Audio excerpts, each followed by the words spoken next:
የዘንድሮውን ዓለም አቀፍ የሴቶች ቀንን ለማክበር በሚደረግ መርሃ ግብር በኢትዮጵያ 4 ሚሊዮን ሴቶች የጡትና የማህፀን በር ጫፍ ካንሰር ቅድመ ምርመራ እንዲያካሂዱ እንደሚደረግ የሴቶችና ማህበራዊ ጉዳይ ሚኒስቴር አስታውቋል። በተጨማሪም በዚህ መርሃ ግብር በተፈጥሮና በሰው ሰራሽ ችግር ምክንያት ለችግር ተጋላጭ ለሆኑ ሴቶችና ታዳጊ ሴቶች ሀብት በማሰባሰብ ድጋፍ እንደሚደረግ ተገልጿል። የተገለጸው በሴቶችና ማህበራዊ ጉዳይ ሚኒስቴር የዘንድሮውን የሴቶች ቀንን አስመልክቶ ለጋዜጠኞች በተሰጠ ጋዜጣዊ መግለጫ ላይ ነው። ምስሌ ሀሺም ተጨማሪ አላት። የዘንድሮውን ዓለም አቀፍ የሴቶች ቀን በዓለም አቀፍ ደረጃ ለ114ኛ በሀገራችን ደግሞ ለ49ኛ ጊዜ ፈጣንና ቀጣይነት ያለው ሁሉን አቀፍ ለውጥ በሴቶች ተሳትፎ ይረጋገጣል በሚል መሪ ቃል በብሔራዊ ደረጃ በተለያዩ መርሃ ግብሮች እየተከበረ ይገኛል። ይህንን አስመልክቶ ለመገናኛ ብዙሃን ጋዜጣዊ መግለጫ የሰጡት የሴቶችና ማህበራዊ ጉዳይ ሚኒስትር ኤርጎጌ ተስፋዬ በዘንድሮ የሴቶች ቀን አከባበር መርሃ ግብር የጾታ እኩልነትን በማስፈን ሴቶች ከነበረባቸው ድርብርብ ተጽዕኖ እንዲላቀቁና በኢኮኖሚያዊ በማህበራዊና በፖለቲካዊ መስኮችም እኩል ተሳታፊ እንዲሆኑ የሚያስችል ርብርብ ይደረጋል ብለዋል።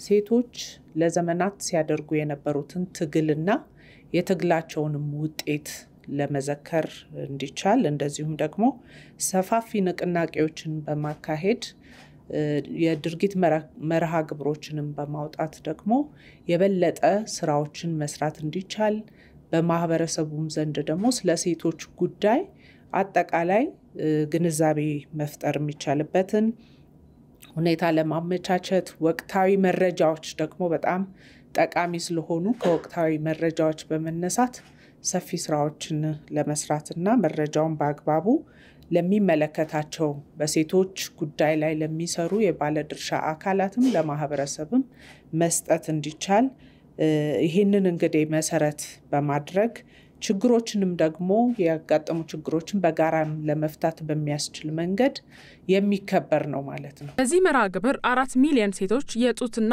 የማህፀን በር ጫፍ ካንሰር ቅድመ ምርመራ እንዲያካሂዱ እንደሚደረግ ሚኒስትሯ ገልጸዋል።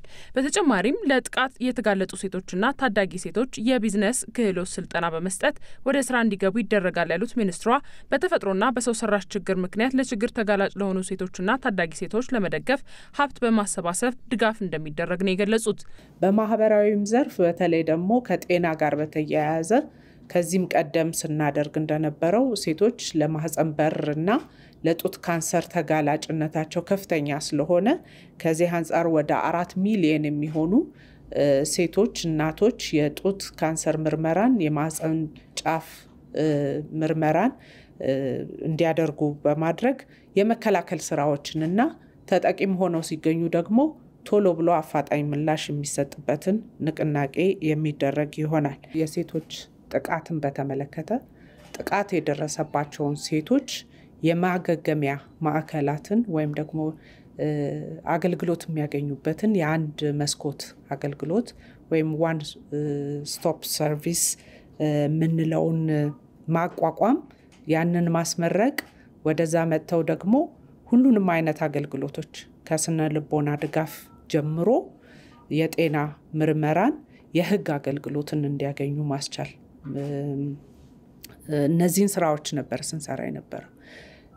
ሌላው ደግሞ ጥቃት ደርሶባቸው በየመጠለያው ያሉትን የተለያዩ ድጋፎችን ማድረግ በጣም ሰፊ ንቅናቄ ተደርጎ ሚኒስትሯ የቁጠባ ባህል በማሳደግ ለ15000 ሴቶች የብድር አገልግሎት በማመቻቸት በገቢ ማስገኛ ስራዎች እንዲሰማሩ በማስቻልና የገበያ ትስስር በመፍጠር የኢኮኖሚ ተጠቃሚ ለማድረግ በትኩረት እየተሰራ ይገኛል ብለዋል። በተመለከተ ነው የሴቶችን የኢኮኖሚ አቅም መገንባት የብዙ አቅሞች ቁልፍ ነው ብለን እናምናለን። ሴቶች በኢኮኖሚ አቅማቸው ሲገነባ ቤተሰቦቻቸውን ብሎም ማህበረሰቦቻቸውን ማገልገልና ውጤት ማምጣት የሚችሉበት እንደሆነ በደንብ አይተናል። የሴቶች የልማት ህብረት የምንለው እስከታች ቀበሌ ድረስ ሴቶች ይደራጃሉ። ተደራጅተው የሚሰሩትን ስራዎች ይለያሉ። በዛ ስልጠና ይሰጣቸዋል። ከስልጠና በኋላ ደግሞ ያንን ወደ ተግባር የሚያውሉበት የመነሻ ካፒታል እንዲያገኙ ይደረጋል፣ እንዲቆጥቡም ይደረጋል። እንደገና ደግሞ ብድርም ይመቻችላቸዋል። በዚህ መንገድ በመረጡት ስራ በልማት ስራዎች እንዲሰማሩና በኢኮኖሚ ተጠቃሚም ተሳታፊም እንዲሆኑ ከራሳቸው አልፈው ለቤተሰቦቻቸው ለማህበረሰቡም ለሀገርም ጥቅም እንዲሰጡ የማድረግ ስራዎችን እየተሰሩ ይገኛሉ።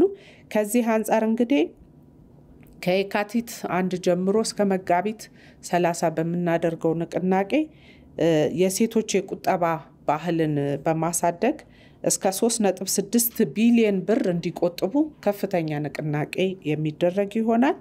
እንደዚሁም ደግሞ ለ15000 ሴቶች በዚህ ንቅናቄ ወቅት የብድር አገልግሎት እንዲያገኙ የሚመቻችላቸው ይሆናል። በሌላ በኩል 45000 የሚሆኑ ሴቶች በቦንድ ግዢ እየተሳተፉ ለህዳሴው ግድብ ግንባታ እውን መሆን ድርሻቸውን እንዲወጡ በተዘረጋ አሰራር 22.5 ሚሊዮን ብር ግዢ ይፈጸማል ተብሎ ይጠበቃል።